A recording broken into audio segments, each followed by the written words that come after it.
Next 90 minutes will be exciting.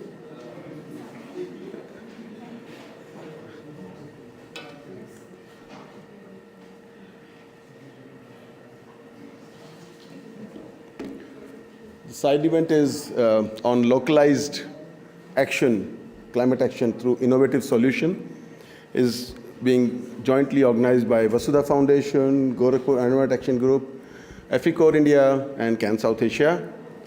Panel is very knowledgeable, and this side event is more about how do we operationalize global agreement at the local level through innovative solutions, innovative approaches. What we agree here is actually very broad.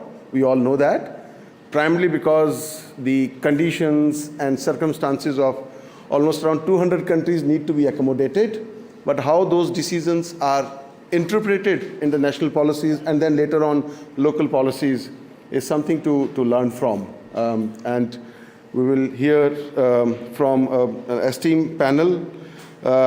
May I invite Dr. Shiraz Waji, President of GAG. Shiraz bhai, please take a seat. May I invite Nivedita ji, Action Research Communication Lead, GAG. May I invite David Sai, Seg Brazil. I hope I pronounce your name right? Yes, thank you. Later on? Okay. Then Team Vasudha, Shrini and Rini? And Vrinda. Yes. Okay, yeah, side event is actually split into two. One presentation, and then second is the lightning talk. So thank you. Excellent presentation here. Next 90 minutes, I think you may like to ask questions on how the learnings from local action can feed into the global negotiations, or what kind of positions we should pursue that will actually help us to actually ensure immediate benefits to the communities who are impacted on the ground. So I'll hand over to Shrini to moderate this session. Shrini, thank you. Thank you very much, Sanjay, and a very good afternoon to all of you. I'm Srinivas from Vasudha Foundation, one of the co-organizers of this event. We have divided this into three sessions, which Dr. Shiraz will speak more about. So the first is a panel which would set the context. So we'll have presentation on the localization of climate action at India, and then we would have power talks, and then followed by a panel who will bring in a global perspective. So I will now hand over to Shirazi to say a few words and also bring in the context, further context to this side event. Thank you, Srinivas ji and Sanjay ji. I'm a teacher, so it is very convenient for me to stand up and speak in front of a very learned gathering and a very learned panelist who is present here this afternoon.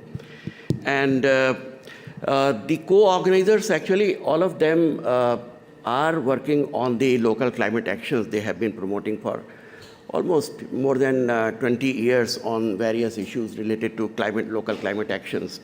And based on these experiences, we all felt that it is very important to have kind of a big network around the people who are working for the local climate actions, and to hear and listen about what we have to say on how to scale it.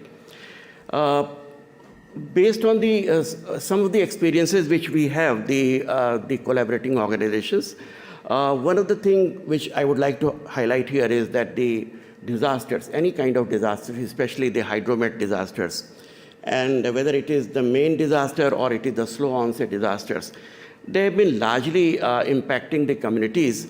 But the first responder and the foremost responder are the communities, the local community. Local community with their local resources, with their local capacity, in the local socio-ecological context, socio-cultural and ecological context. So, if we have to invest for the local actions, we will have to invest in terms of enhancing the capabilities of the local people, the local communities, to respond to these kind of stresses and the shocks which they face for their livelihood, for their living. The second issue which I would like to mention here as the context is that usually the top-down approaches which have been implemented so far, I mean mostly taken up by the governments, especially the national government and the state government, is kind of a unilateral process. A problem has a solution with limited output or a specific output, but not dealing with the systems or the complexity of the problem. So that is also something which is important for the local climate action, that the communities, they are capacitated and they take the actions for kind of a larger complexity which exists at the local level. So that is the second thing which I would like to mention here, that instead of the unidirectional approaches, the co-benefits of the local climate action is also very important. A water body can provide the food or fodder or fuel, but at the same time it also provides the carbon sequestration or the buffering capacity to the local, at the local level for the flood buffering. The third issue which I would like to mention here is that the local activities or the local actions will have to be co-created by the local community as well as by the facilitated like government or civil society organizations and so on. So that is third thing. And the fourth thing which I would like to mention as a context is that the local knowledge is very important, and we have been listening to various sessions since day before yesterday, that the local knowledge is quite important. And what I would like to mention here is that local knowledge, along with the science and technology, the synergy of this local knowledge and this science and technology is very important. In 1960s and 70s, there was a very famous program in India called PL480, which highlighted the slogan of lab to land. When the things actually which are researched, which are existing in the knowledge institution, that percolates down to the lab, to the land. But here it is important that this land to lab process is also quite crucial, that it is, I mean, the problems which are faced by the local communities, that goes to the knowledge institutions, and the capacities of the knowledge institution is also built on the basis of the local experiences. This lab, land, and lab kind of interface is very important. So that is something for the local climate action. And the last thing which I would like to highlight here is that in the resilience lab yesterday we were talking on, you have 1% of the climate action funds, climate finance, but 99% or 100% of the developmental fund. So how to kind of intervene or the make actions by which the developmental funds can be tweaked, can be taken, or can be made more resilient. That is also important, that the developmental funds can also be kind of integrated as a climate fund, and various examples are available here, like village action planning, how the developmental funds or the developmental resources are used for the climate-related actions at the local level with the local capacity. So these are some of the context which I would like to hear with my limited experiences.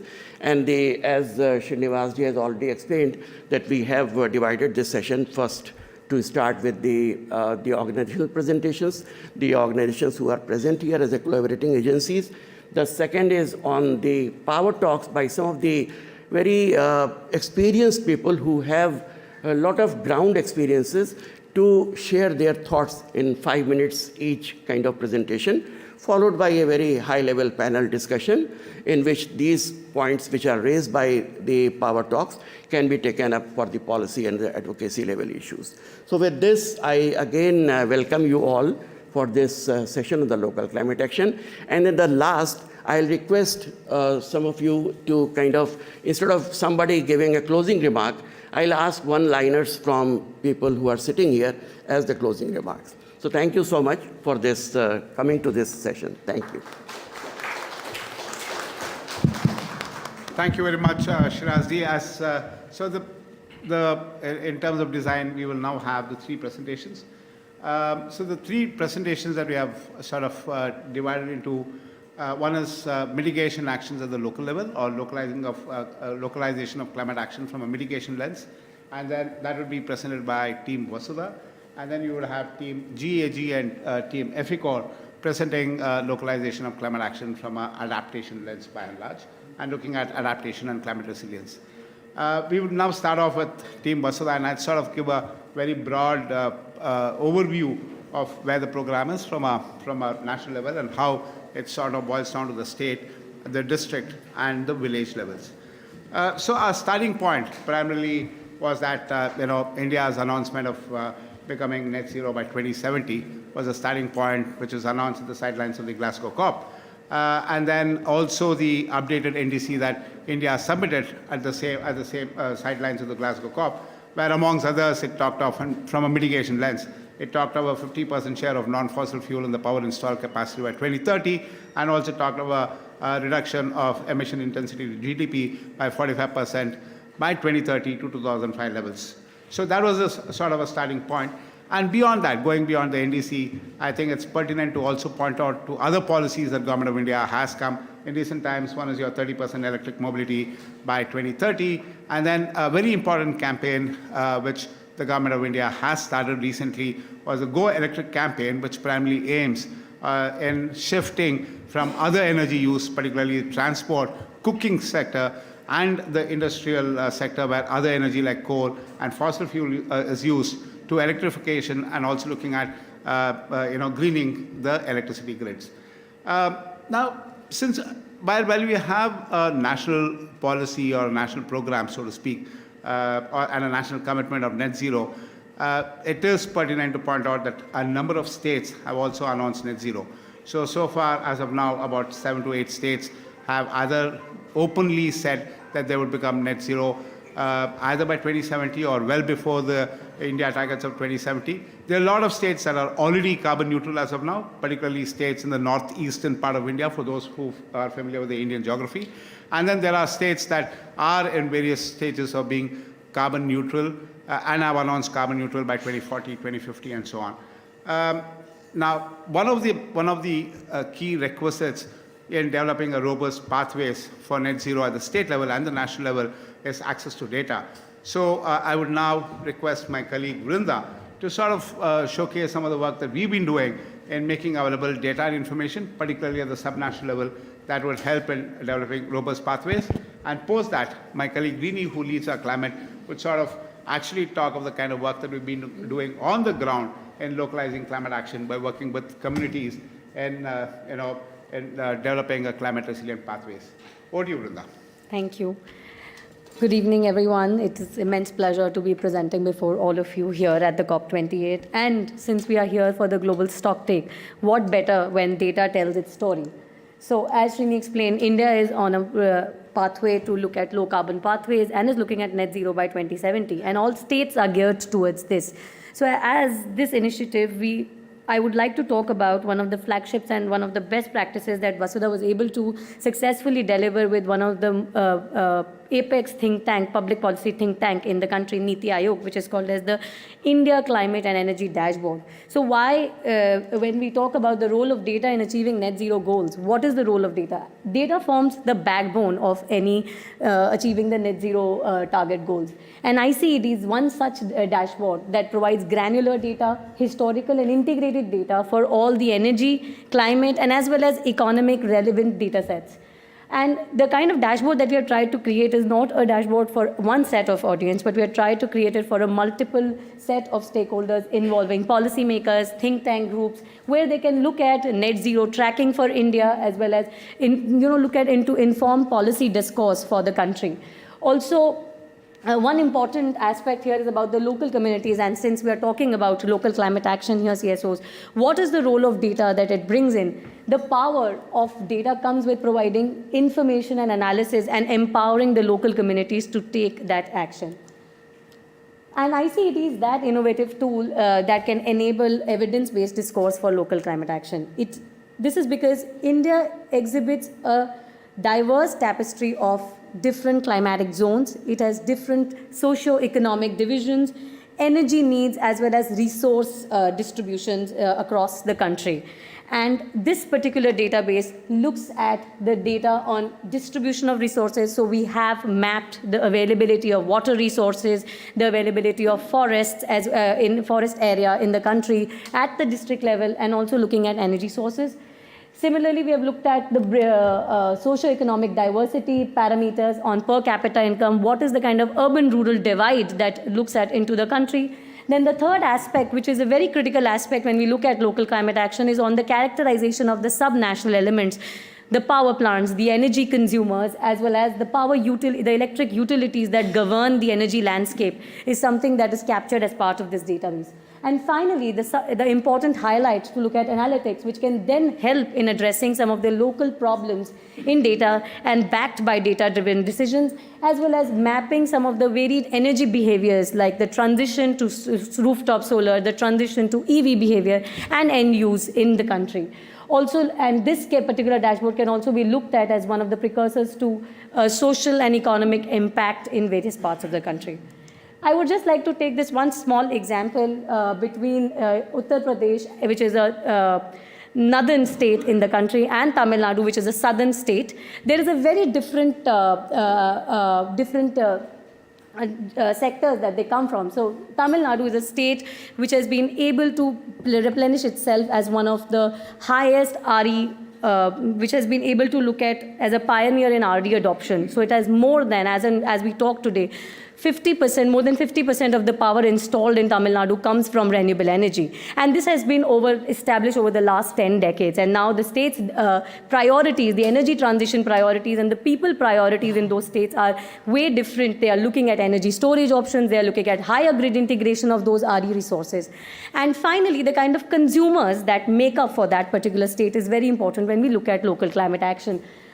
Most of the consumers in this state are industrial and commercial consumers. When we move on to this next state of India, which is Uttar Pradesh, in the northmost part of the country, in the northern part of the country, it's a very big state in India and actually has been only at an early stage of transition, where it is looking at meeting its energy access objectives very recently and has been able to set some very good records on solar rooftop in the last few years. So if you look at here, UP has seen a record solar rooftop capacity addition from 0.9 gigawatts in 2018-19 to almost 2.6 gigawatts, which is almost 3 times what we see. So the kind of impacts, the kind of behavior change that data can tell us is something that we would want to bring and we wanted to highlight from this particular dashboard.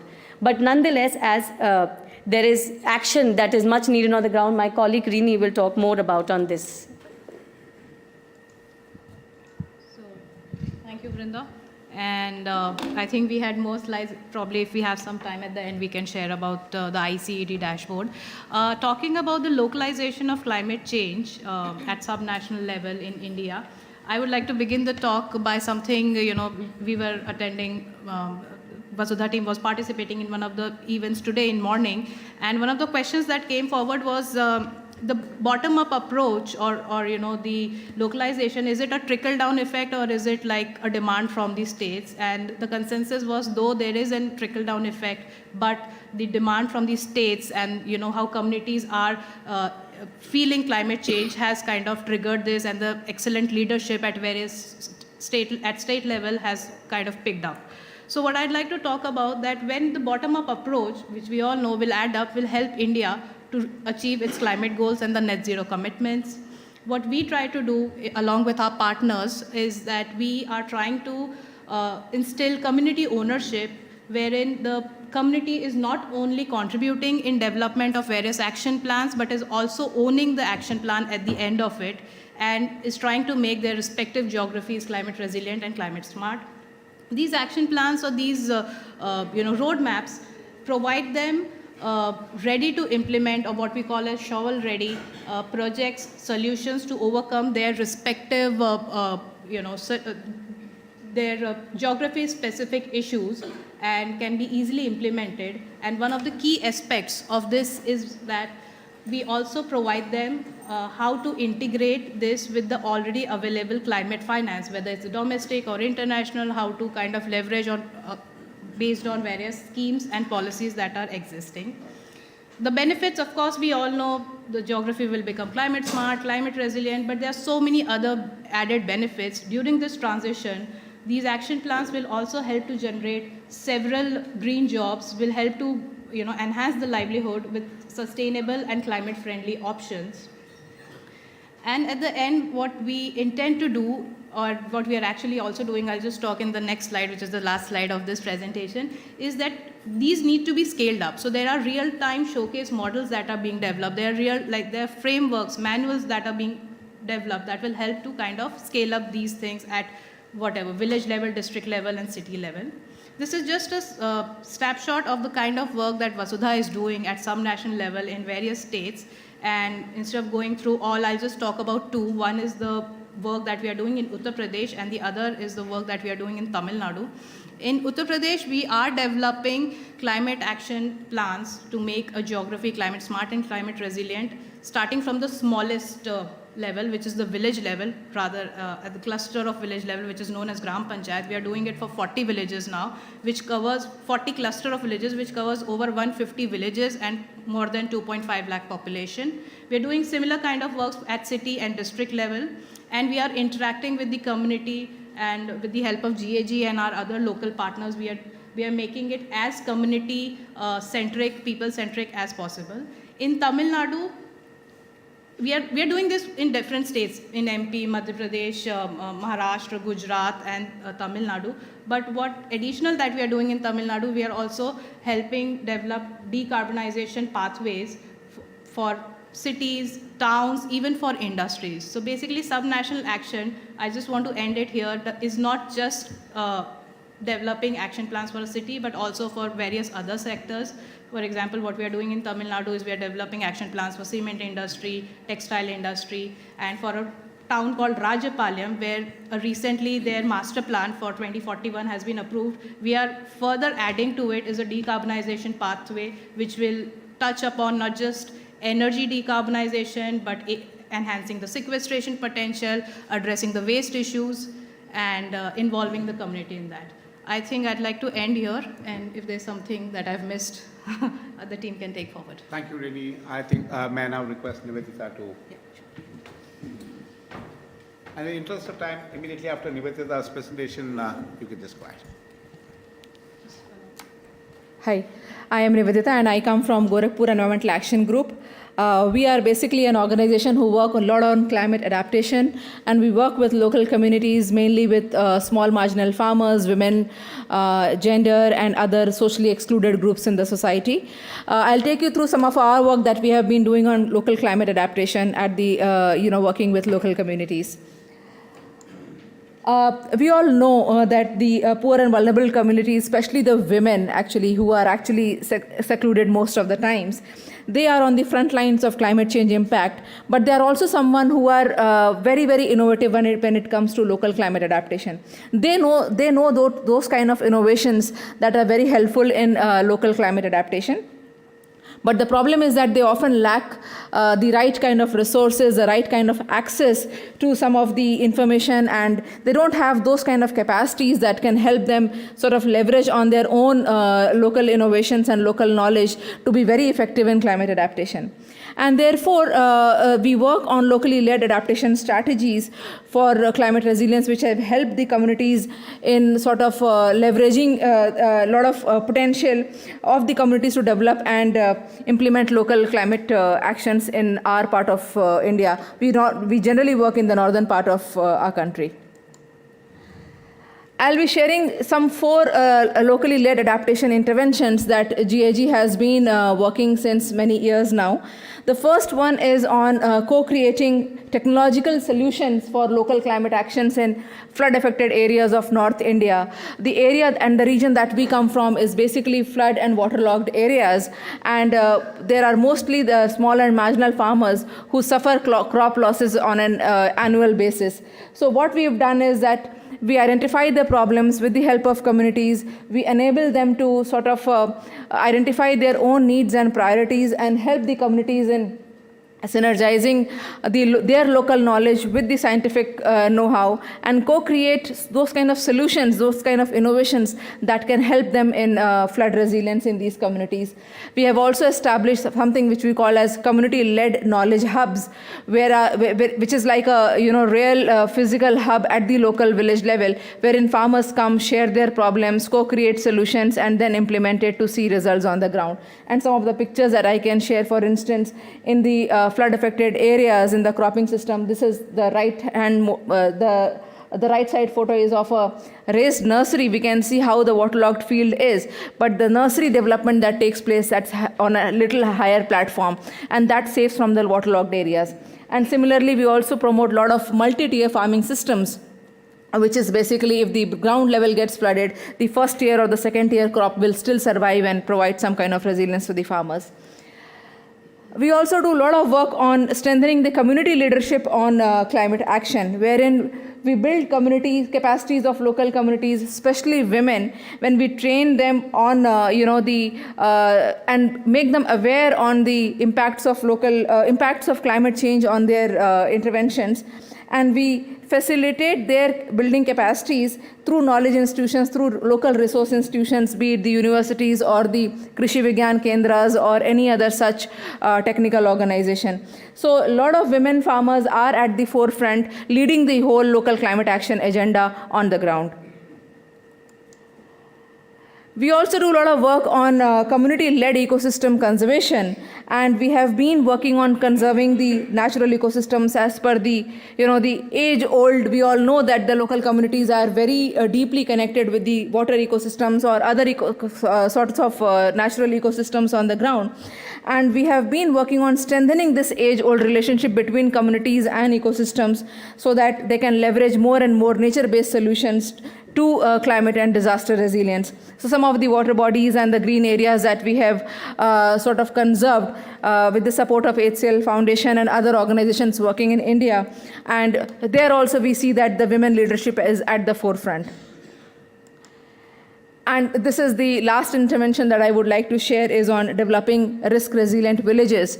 In India, we do have a mandate of developing something which we call as Gram Panchayat development plans. Gram Panchayat is the Hindi word for a village, basically.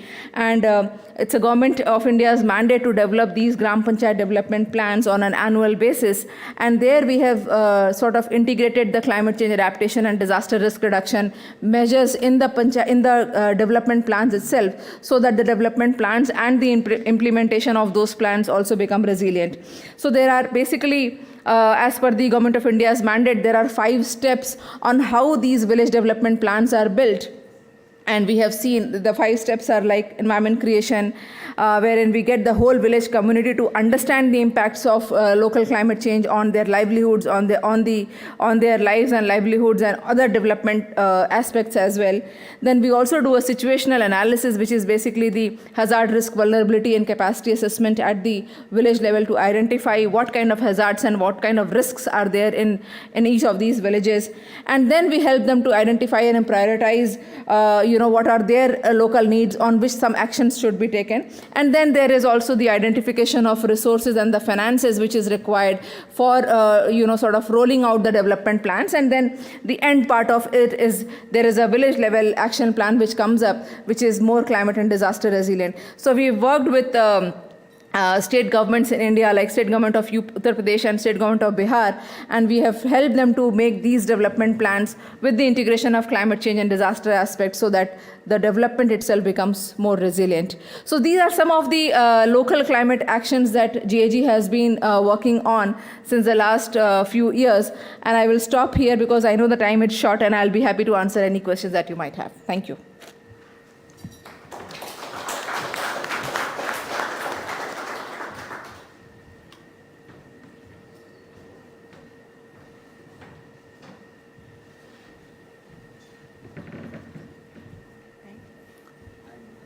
Good evening to all, and thank you for making yourself available for this very important session. We are talking about localization, and localization is the crucial aspect of localization is community participation. Over the years, we have learned that development program was designed without participation, which has not been succeeded. And we have learned that wherever we are able to involve and engage community in the development process, we have succeeded. So that's the learning from our past experience and the present experience. So I just want to take through some of the photographs. It's not of various literature, but these photographs tell so many things. First of all, AFICOR is a national level organization. In India, I just had a chance to, in the Indian Pavilion, the Ministry of Forest and Environment, they had a very wonderful session. And they were showing case studies about Jharkhand, Bihar, and Sikkim. And that is wonderful. I think we are now at the time that we are scaling up and we are going to replicate it across nations and across different nations. So AFICOR is focusing in drought-prone area. The drought-prone areas are very much facing challenges of crop failure, challenges of water scarcities, challenges of heat increase. So the poor and vulnerable are our target group. They are the most affected people. As a nation, if we able to address the issues of climate impact, then we could save lives and we could help people to have a sustainable living and sustainable environment. Here in this picture, this is an attempt to grow crops and recharge groundwater, and this is a picture mostly taken from Rajasthan. If any of you have visited Rajasthan, it is an arid region. It is difficult to grow crop. It is difficult to grow plant. But there are scientists, hats off to them, because they have researched and they have come up with different kind of trees, nitrogen fixation trees, which helps in greenery and green cover, also which helps in soil fertility. So, and there are case studies where people were migrating, they stopped migration because they start growing crops. And people have learned skills, and these are the things not done by machines. The developments often use machines. So when we talk about community participations, we talk about people involvement in planning, in actions, and then how that ownership comes in place. And this is a picture from Rajasthan. This is a barren land where you could see, we call it technically continuous contour trenches. This helps percolate the water into the ground, and it also helps the increase in the soil moistures, that how increase the soil, the vegetations and coverage. And this is a few examples of how this treatment and works have been done through human hands. And water conservations. We invite people to visit and to learn, and that's how we wanted to aware the community as organizations. And engaging people in raising nurseries. Nurseries raisings require certain kind of technical skills. And if we impart these skills to the people who are living over there, they can able to grow their saplings, because we cannot transport sapling from one region to another region. Species are varied, and it is very suitable to geoclimatic conditions. So sometimes we made mistakes, we take saplings from one region to another region, it won't survive, and there are a lot of challenges. So that's how we were helping people and engaging people. This is a picture from flood-prone area of North Bihar. You know, Bihar is, this part of Bihar is adjacent to Nepal. And even it is not raining in Bihar, Bihar received more flood because they are in a lower side and Nepal is in a higher side, and all of a sudden huge amount of water comes into the plain because of the high rainfall over top that cause flood. And you know, many people suffer, and this is what we do is in context of disaster risk reduction. So we have equipped people to inform about their risk. How do they can have a locally they can really inform. How can the community can be part of the disaster mitigations process. And people were rescued, task force were formed, and they were, at the time of disaster, they were have escape instrument, and they have meetings, they have contingency fund. They can be prepared to face such disaster, and empowering them to also having infrastructures. Infrastructure is an investment. When we talk about infrastructures, roads, buildings, this requires a lot of investment. And community has, without the support, without the knowledge and skills, they are always looks helpless. But in our experience, we have learned that when they are owning, when they have a village disaster management committee, they do have a village disaster management plan for the whole year, that which month what is going to happen. They have experience in their life. So we can make them enable to respond to this kind of situations. And we have succeeded, and people rejoice and they celebrate this success in this. You could see here one wall, retention wall is from Uttarakhand. Many of you have remembered about the Dev Prayag incident. And when FICO responded there was a landslide, and we asked the community, what do you want to do? And by doing this, you know that there are thousands of people who involved in building this wall, and this gives them employment, and this gave them a protection, environmental protections. So that's how the localization, when we talk about, it is a multidimensional effect that goes to the community. So we need to be mindful of, there is high-rise tube well. When there is flooding, people are not getting clean water. If the tube well is high-raised, still they can access to safe drinking water.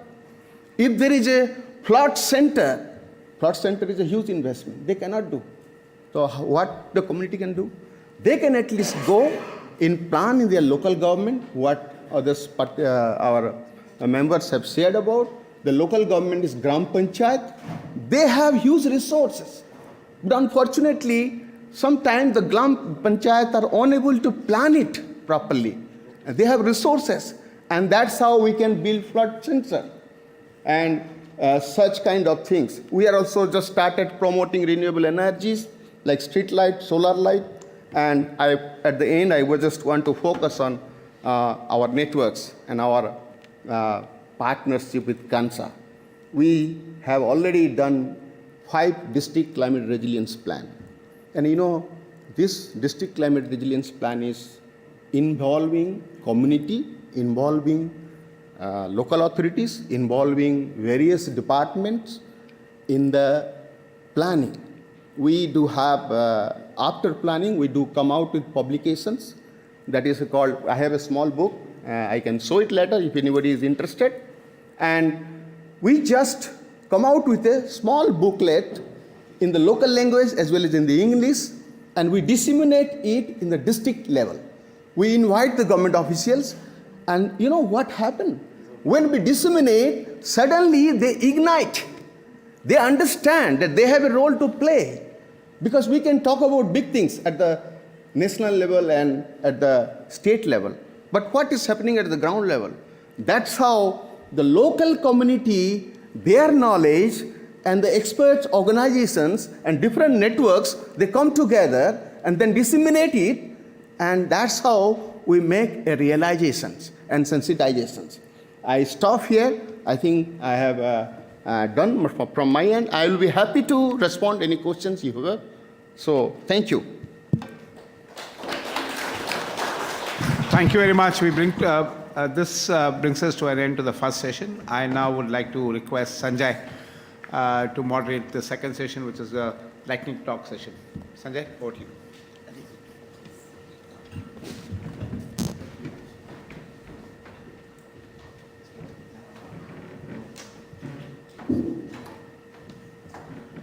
Thank you, Srini. Thanks for handing over baton to me. May I invite the fellow panelist, David. David is with SEEG, Brazil. Then Mohammed is not here, but Mr. Andre. Yeah, please. And Dipan, good friend from SAFE. Please have a seat. So we basically, in the first half of the panel, we heard about the planning. We heard about various tools available that can strengthen local action on ground, on climate action on ground. And we also heard about approaches that we need to follow. Good work being carried out by EFICOR, by GAG, by Vasudha Foundation. Now, in this, I think what we are going to, lightning talk is not very fast talk. It's more about the action, how action looks on the ground, and visualize it, visualizing the policies on the ground in terms of real impact. So may I invite David? David, would you like to use this mic or you want to go there? I think this is good This here. is good? Yeah, okay. Please. So hello everyone. Thank you very much for this opportunity to share some of our initiative. Thank you especially for Mr. Srini from the Vasudha Foundation who invited me. My name is David Sai. I am from Brazil and I am currently coordinating at the Climate Observatory in Brazil the system of greenhouse gas estimation, which is known by the acronym SEEG, SEEG. So I'll be talking a lot SEEG at this moment. The Climate Observatory is a growing network of almost 100 NGOs that has their work in Brazil in the social and environmental area. And in 2013, 10 years ago, the Climate Observatory launched the SEEG initiative to fill in the gap of having up-to-date, transparent, open data of emissions estimates with the same level of quality of the official national emissions inventory, so that society could monitor the advancements and the setbacks of mitigation emissions in the country, especially after the publication of the National Climate Policy, which was in 2009. And to do that, the Climate Observatory gathered member organizations to work together, each one contributing in their own field of expertise. So today we have 4 institutions contributing to SEEG. IEMA, the Institute for Energy and the Environment, responsible for the energy and industrial processes sector. ICLEI is responsible for the waste sector. The Institute of Forest and Agricultural Management and Certification, IMAFLORA, is responsible for agriculture. And the Institute for Environmental Research in the Amazon, IPAM, is responsible for land use change. So at the time of the SEEG's creation, the official emissions inventory lagged behind about almost 10 years. So that was like being in the dark in Brazil, because Brazil was a rapid developing country with high, and this is still today, high rates of deforestation, and also relatively high participation of renewables in the energy matrix, so that these 3 characteristics make emissions in Brazil very volatile. They vary greatly from year to year, so having fresh information was key to monitor and direct policies. So SEEG became this resourceful tool for media, civil society, scientific community, education professionals, and even governments. And every year, before the COP starts, we launch the new collection of data spanning from 1970 to the previous year. So the whole set of data is revised every year because of methodology improvements and also database revision. And now, closing to the topic today, which is local action. This initiative is not properly a local action, but we seek to foster the local action in scale. We seek to provide the data, as put here before, that the municipalities and the people, activists in the local level need to act and pressure for mitigating emissions in the local level. So emissions inventory is a costly activity and very challenging in a country like in Brazil, with scarce human resources in the public management. So few states and municipalities have managed to ever have published their emissions inventories along the years, and none of them have any emissions monitoring system put in place. Some states agents also feel that when contracting consultants to prepare inventories, they lack sustainable support and usually are not able to up to date the emissions along the year. So SIG has prompted to deliver these state level and also municipal level emission estimations. It took us 10 years to get to the municipal level in a plain, in a sustainable way, and that we can trust all of the information, but we got there, and since it's very challenging because it's more than 5,000 municipalities. So with that, SIG aims to provide a shortcut for subnational governments to leapfrog from having no climate action at all, to skip the inventorying phase and jump to the climate actions plans, so that they save energy and they save resources, and they can act as soon as the political decision is made. So once the political decision is made, you don't have to go and do all of the inventory. You can go straight to what matters of emissions in terms of emissions in your municipality or state, and plan actions to curb those emissions. And some state agencies have embraced SIG officially. We currently have 5 Brazilian states that signed cooperation agreements with the Climate Observatory, and 3 others are in the process of signing. And one example is the state of São Paulo that adhered to the Race to Zero campaign and has built the climate action plan that was presented last year in Egypt using SIG data. And thinking specifically about local action as well, the SIG developed a catalog of solutions that can be applied under the governance of the municipalities, so that we can inspire and guide mayors, legislators, and local activists. This catalog holds a description of solutions and refer to cases of successes applied in the country. And one idea for the future is not implemented yet, but one idea is to put in this catalog also projects of law that are cases of success, so that other municipalities can use these good cases that was already implemented to speed up action in the local level. So this was in short what our team has bring in, and the team is very glad and proud to be able to make this contribution, and we hope to keep catalyzing climate action. And thank you very much. It was nice to see all of this presentation, also to get inspired and see also listen also to the next talks. Thank you very much for listening.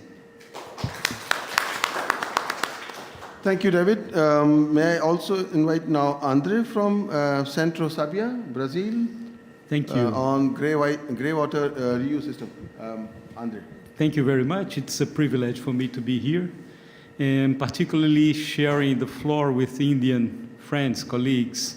I had the chance to visit India a couple of times to do some studies in Maharashtra, Osmanabad, very hot, by the way.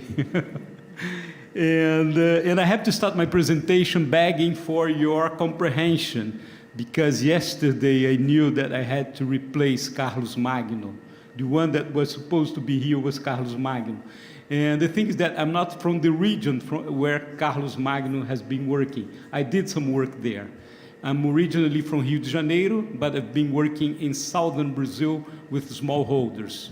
And we belong to the same networks. And I did some studies one of the studies, in fact, was a study together with India and comparing the cases in India and in the northeast part of the country. So what I did was to get some pictures that I had in my computer, I put here, and I'm going to speak. I draw some notes here, and I'm going to speak about the experience that I have in this semi-arid region of Brazil. And I have to start saying that whenever you speak about Brazil, I think the first image, the first idea about environmental problems related to the country is deforestation in the Amazon, right? Or in deforestation in the tropical forest. And perhaps more recently, you also speak about the deforestation related to the production, the commodity production, cattle and soybean. But the thing is that in Brazil, we have 6 biomes. One of these biomes, it's called the Caatinga. Caatinga means whitish vegetation, white forest. And the Brazilian semi-arid region, it's primarily located in the northeast part of the country, and it occupies an area of almost 1 million square kilometers. That means the area of Italy, Germany, and UK altogether. So it's not that small. And around 1,500 municipalities across 9 Brazilian states. The only exclusively Brazilian biome, the other one we shared with the other countries, like the Amazon we share with Colombia, Peru, Ecuador, and so on and so forth. And it's one of the most populous semi-arid regions in the planet. And 45 of the Caatinga natural area has been deforested, increasing the risk of desertification. And the Northeast region concentrates almost 50% of all family farmers of the country. In Brazil, we have basically two agriculture sectors, what we call the agribusiness sectors, producing soybean, cattle, etc., and the family agriculture. And 80% of all units are basically family farmers. And out of this 80%, 50% are located in the northeast part of the country, right? Where the semi-arid, where we have the majority of the semi-arid region. So, reversing the causes of the climate crisis is an imperative, and it requires prioritizing the population of this territory, bringing the semi-arid to the center of the climate justice debate, right? And I think that the first step to try to change this situation was a kind of a paradigm shift, a kind of change the mindset of designing policies. Basically, most of the policies or most actions in this area of the Brazilian area, in the semi-arid, was based in fighting the drought, like combat the drought. And I think that it sounds like a rhetoric question, but based on this idea of combating the drought, a lot of paternalistic actions, like politicians buying votes, giving water tanks, water lorries full of water, shifting for votes, and creating a sort of vicious cycle in the region, like based on this paternalistic action of swapping the votes for water. Anyway, and the new mindset, mainly originally proposed by many civil society organizations, it is based in living with the characteristics of the biome. I mean, lack of water is not a problem. It's a characteristic of the biome, something that you cannot change. But you can, yes, you can, and you can make some solutions to live with the characteristics of the biome, as you show in your presentation. And one of these policies based on living with, we don't have I think we don't have the proper word in English, like the meaning in Portuguese, it's conviver. It's live with. It's not a very good translation, but anyway, the first strategy is to accumulate water. So, and then many organizations started to build structures to storage water, cisterns. And basically on the co-creation and basically using local labor, local resources. And then this policy, this initiative gained traction and it transformed in a public policy in the first presidency of Luiz Inácio Lula da Silva, that now it's in the presidency again. And then they made a policy called 1 million cisterns. And then all in the northeast part of the country, it's changed the lives of millions of people, literally. And it also all started with this civil society organization. So that's the first example, concrete example. The second one is to design an agriculture model based on the characteristics of the biome, proposing agroforestry systems. Instead of just promoting the common crops such as maize, cassava, beans, and etc., like bringing the natural species, the endemic species, like the example that you gave about the nitrogen fixing species, and also trying to design a system where the agriculture model, it's kind of resembling the natural pattern, so the agroforest system. And the third example is let me read here. The third strategy was to accumulate food during the rainy season for both animals and humans. And during the same season where the rainy season where you have this surplus of food, then you create strategy to accumulate food as well for the drought period. And the seed banks, basically run by community or by the family, has a critical role in this strategy of promoting food security and nutrition. And finally, a recent new initiative that I believe that will gain traction and will be transformed in a public policy is the gray water reuse system. And so it's gaining traction. I had the chance to work with Sabiá to evaluate one of the projects with international cooperation of evaluating this gray water system of filtering the water from the house and then using it to produce food in agroforestry systems. And this is also a co-creation partnership of the local population with the universities and with the scientists, and to increasing the resilience and the adaptive initiatives in the area. So that's my presentation. I'm really sorry about, I was rushing and I had to prepare it yesterday. Great. Thank you very much. Thank you, Andre. Thank you very much. Dipan, your model of aquaculture farming in Eastern India, hydroponic float farming. Yeah, very good afternoon, and thanks for this opportunity to the organizers, Kansa and Vasudha Foundation and all other organizers.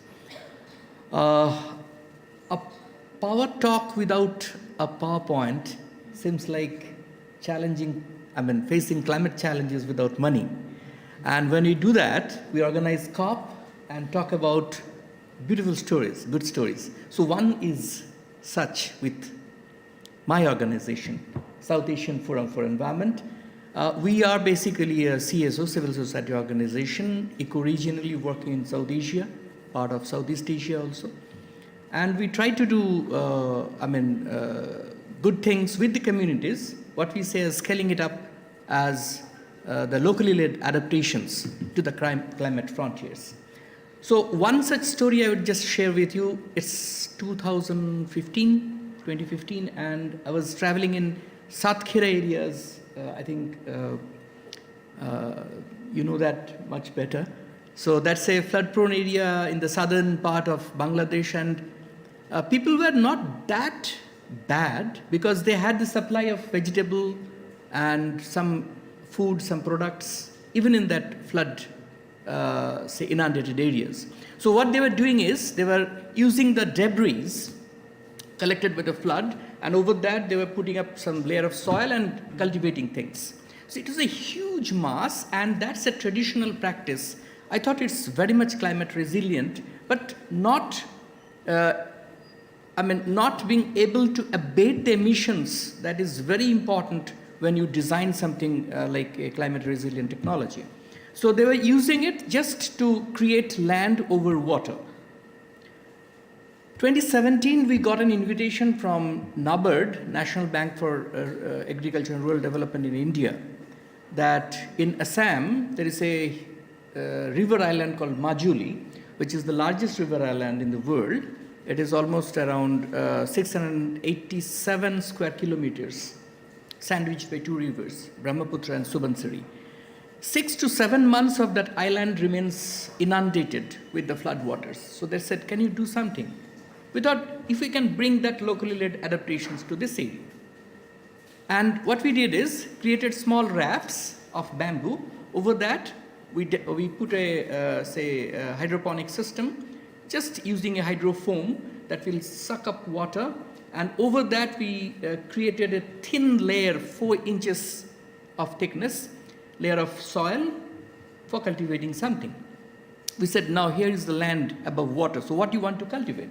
They said, fine, we want to go for the paddy nurseries. I was really impressed when I saw that work in Vasudha, that the raised bed above the water.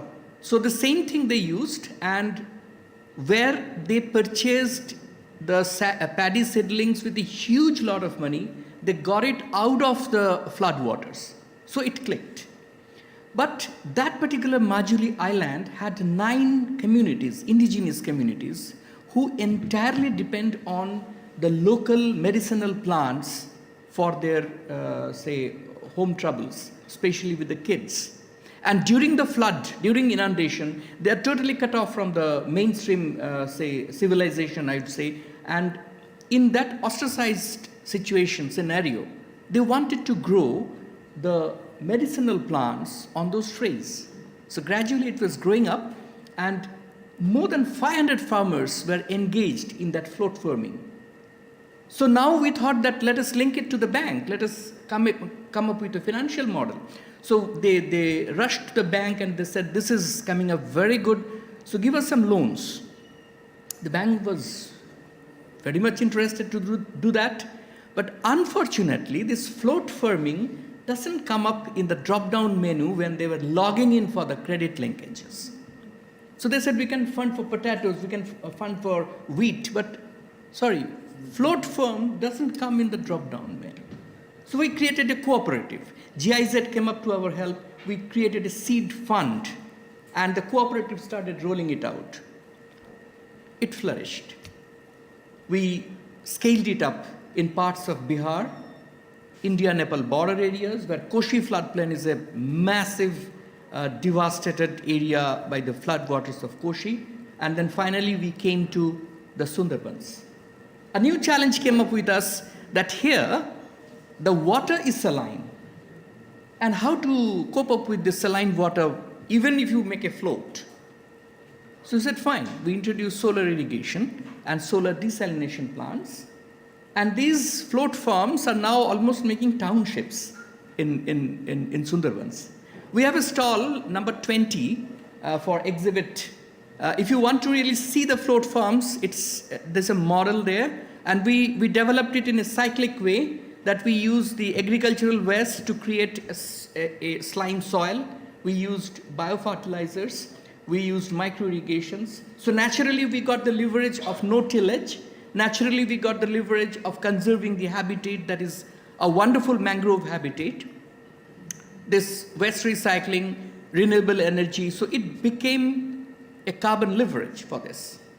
So very recently, Jeff has taken it up as a middle scale, project. And you know what? When something good is done, it doesn't need to be advertised. So my friend Andre is here, and we have been awarded by the UNDP AfDB program to scale up our projects. And in between us was Phala from Cambodia. He told that, wow, this is something which I can take it to my country, because I want to cultivate cricket. Cricket is an insect for protein, and I cannot cultivate it near the farm fields because they are pests. So they are now using those float farms, and putting the crickets into the water bodies. So a double revenue is being generated. So it's a cyclic design again, getting the leverage of circular economy, but still we need to finance this type of adaptive solutions in the grassroots.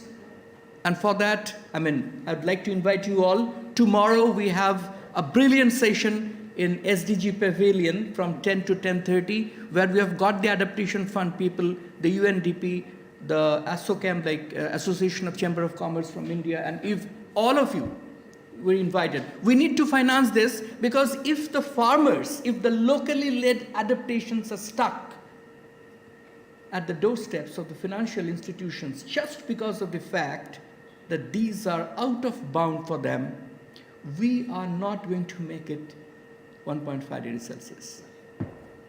Thank you very much. Thank you, Dipan. Absolutely. Thank you. So we heard about planning, strategies, tools. We heard about real impact on ground, real examples on ground.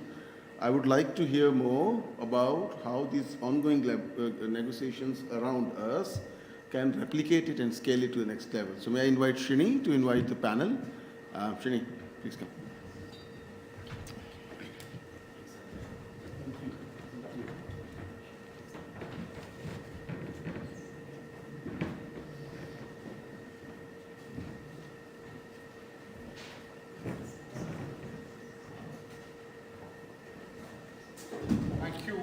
Thank you very much, Sanjay.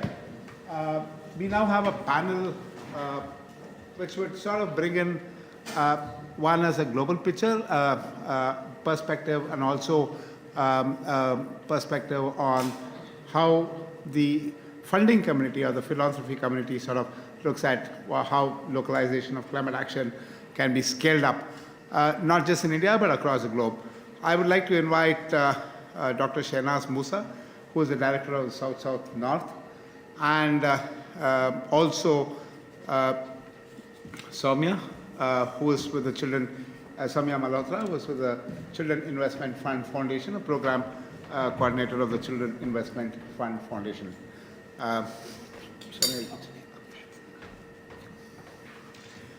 So without much ado, I'll sort of open to questions.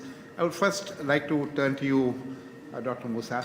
You heard the case studies from India, from the mitigation aspects to the adaptation, the work done by both GAG as well as EFICOR on the adaptation angle. And then we also heard about the general perspectives from Brazil and also from Japan.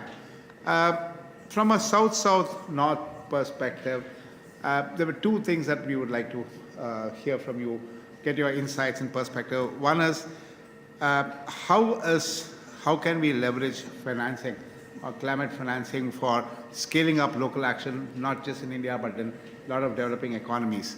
That was number one. And number two, from a South-South-North perspective, from your organization perspective, where do you think are the gaps in localization of climate action, and where do you think, what are the areas that you think we should sort of strengthen and address?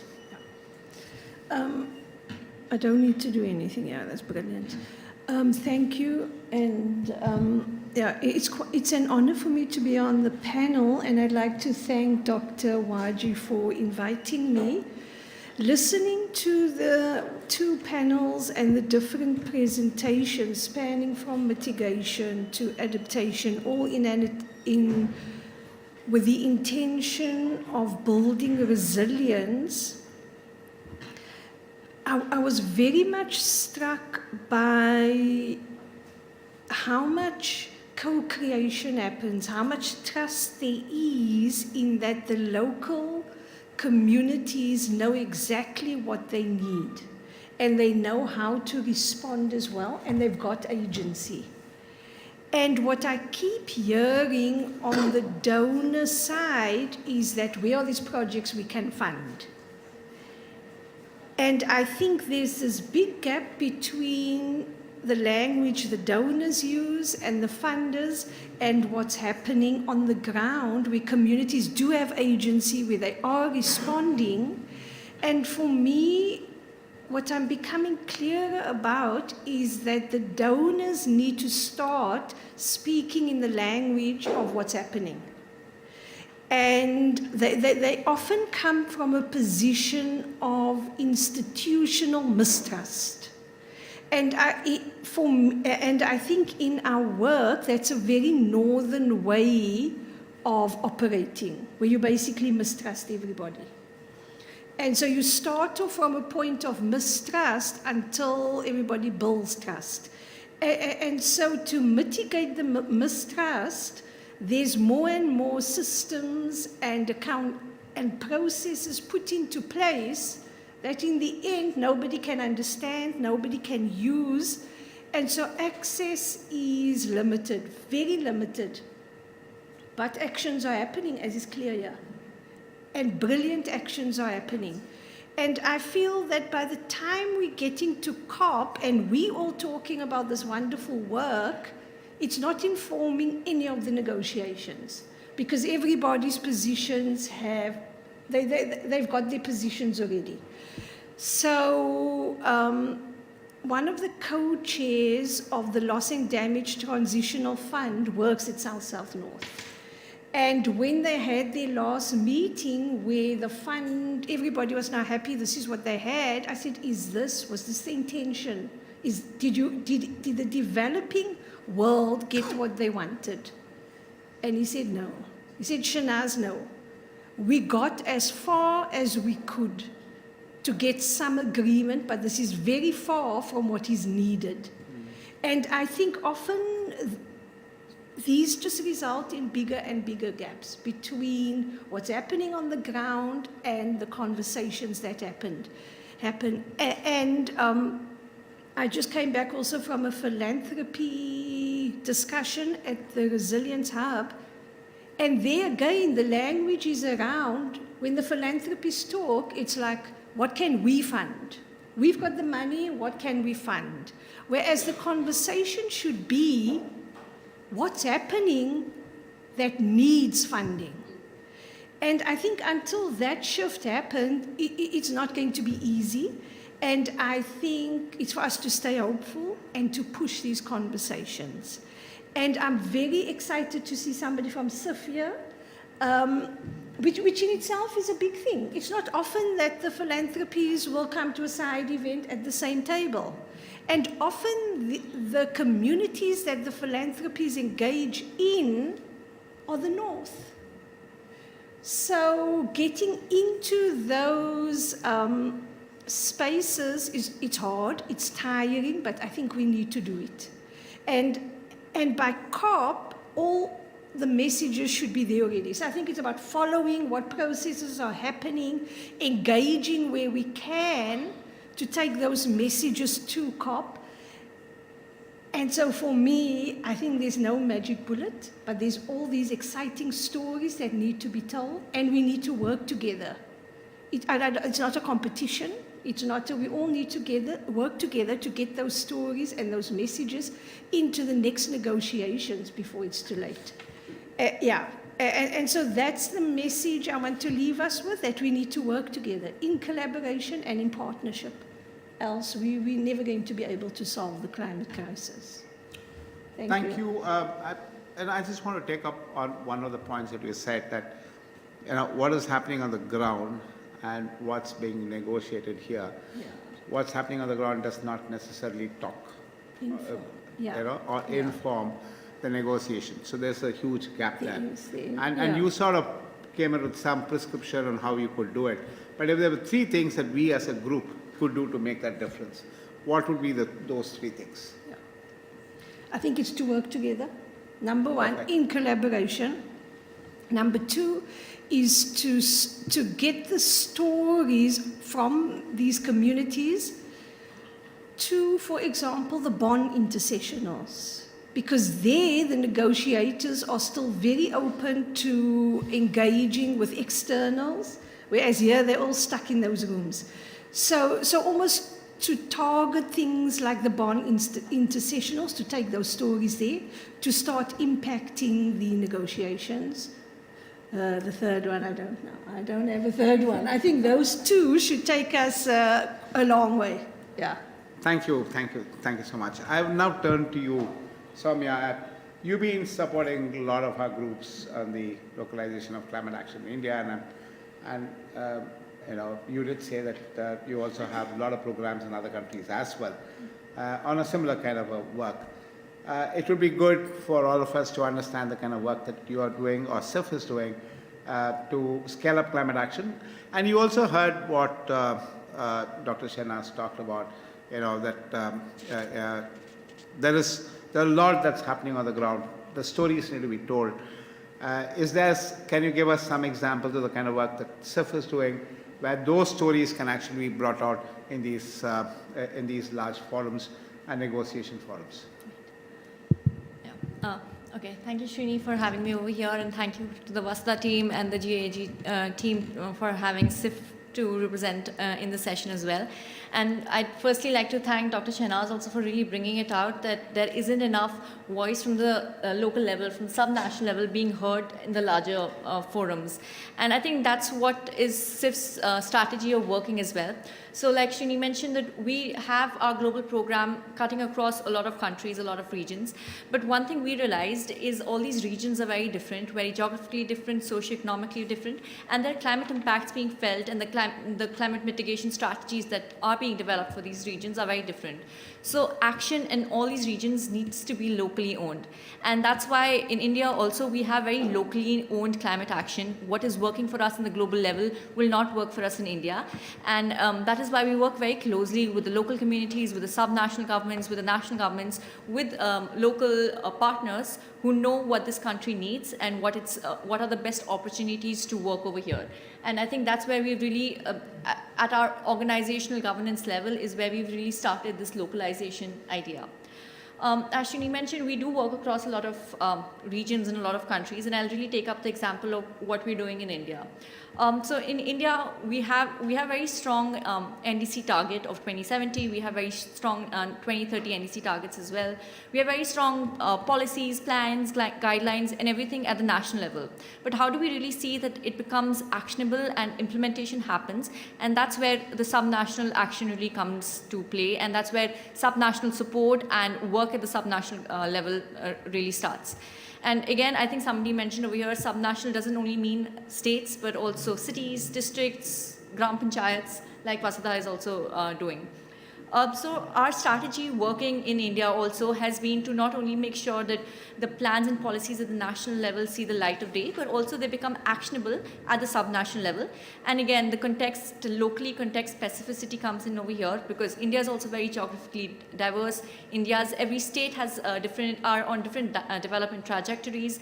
All of them have different emission portfolios. So how do we target each state, each city differently is something that we are trying to figure out. And over here, I'd want to bring out two examples of our work across the past few years in India. Firstly, in the transport sector. So I think it was really rightly shown over here that at the national level, we have this aim for a 2030 aim for electrification of vehicles, or really trying to push towards the electrification of the transport sector. But all the national level policy translates into something very different at the subnational level. At the subnational level, different states have started coming out with their EV policies. How do these EV policies really see that they become implementable and actionable? And that's what we at CIF have been supporting. We've been working with state governments, we've been working with city municipalities to make sure that the cities are not only the EV policies see action at their city level, but also the cities become EV ready. So they have more public public transport on the EV side, or EV specific infrastructure ready. The second sector I really want to highlight is the cooling sector. So cooling at the global level is seen a lot from the HFC perspective. In India, cooling there is going to be an increasing demand for cooling, and this cooling has to be met in a sustainable and energy efficient way. So our idea to work in India was to make sure that the cooling, and we have a very strong India Cooling Action Plan at the national level. It was to ensure that this ICAP at the national level becomes actionable at the sub-national level.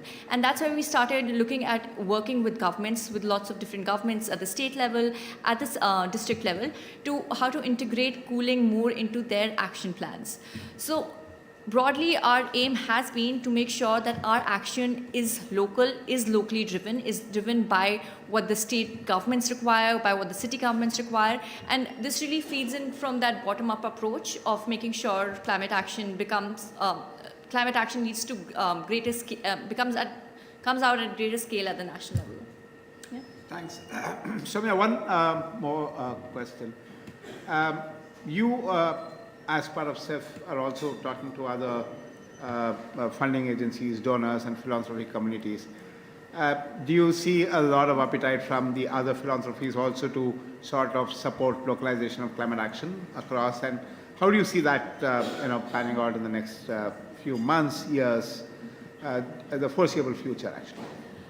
There is a lot of interest coming from a lot of funders and a lot of philanthropies across the board to work at the subnational level. So one thing that we have realized, and this is, I'm talking broadly from a philanthropic perspective, is that action, like I said, action happens at the subnational level. So the idea is how do we collate and collaborate together to make sure this action is at a larger scale.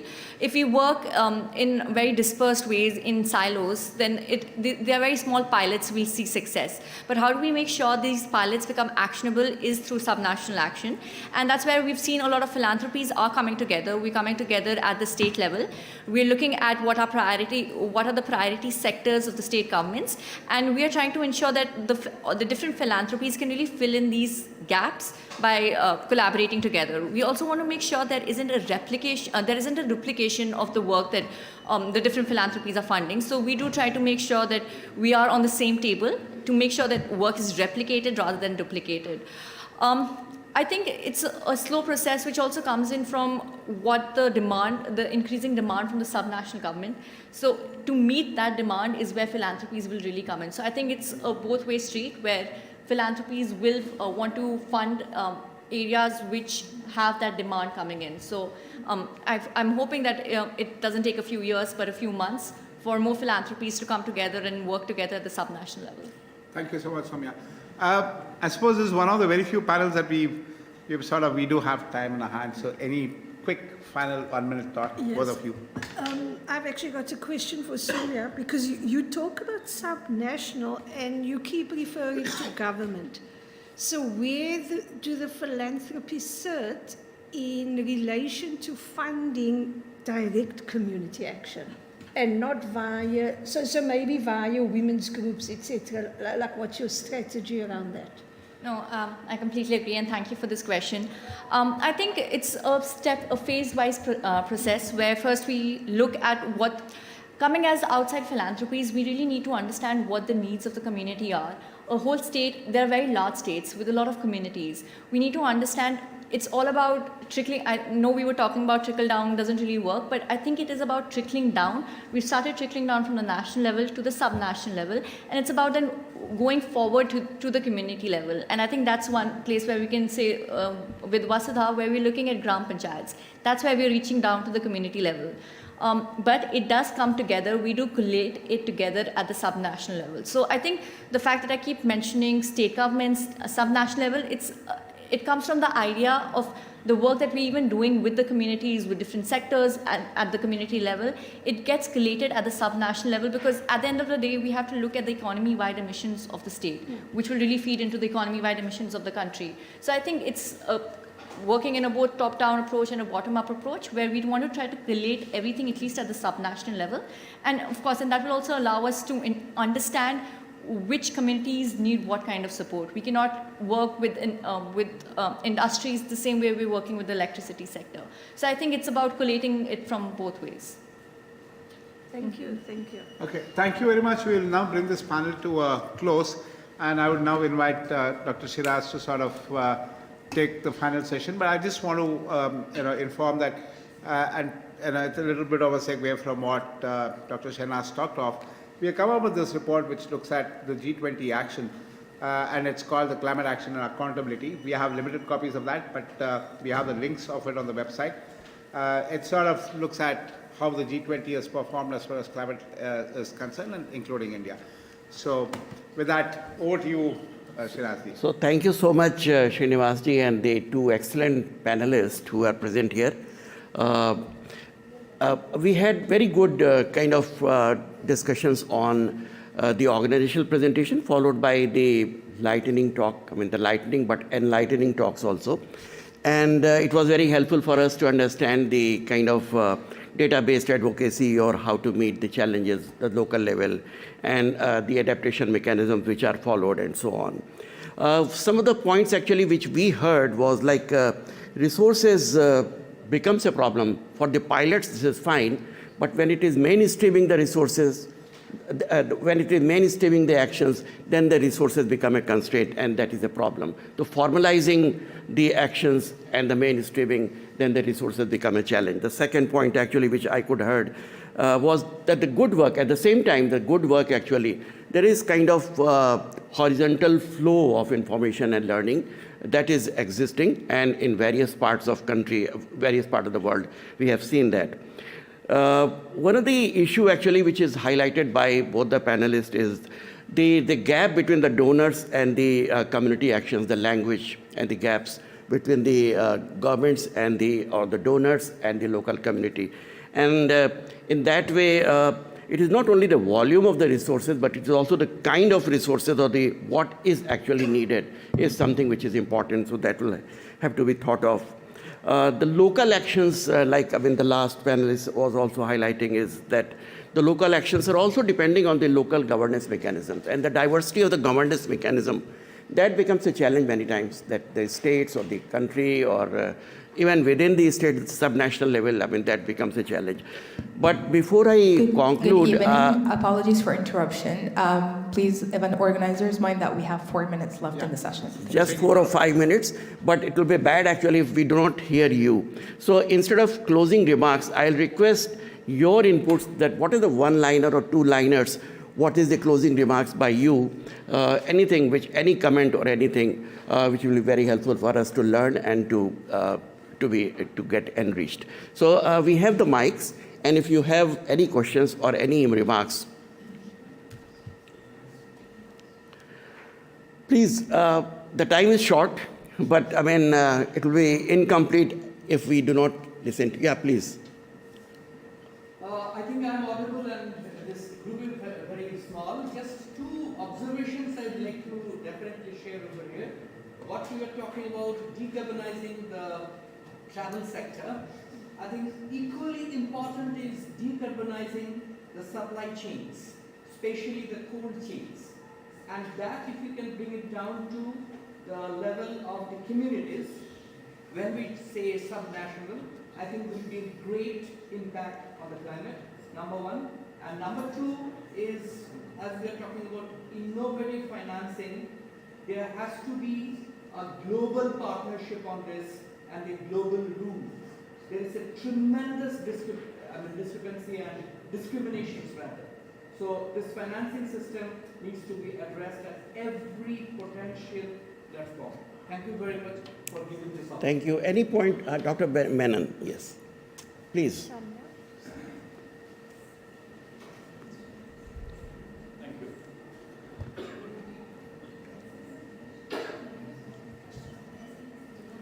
Can you put it? So you'd like to come here?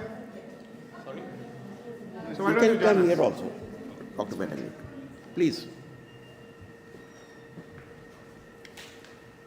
Thank you very much. I'll be very brief. I think that one of the most important solutions or recommendations which I would like all of you to consider is that there is a need for convergence of the disaster management plans and also the local action plans for climate change. Because that is missing in most of the countries at the national level and also at the provincial level and at the subnational levels.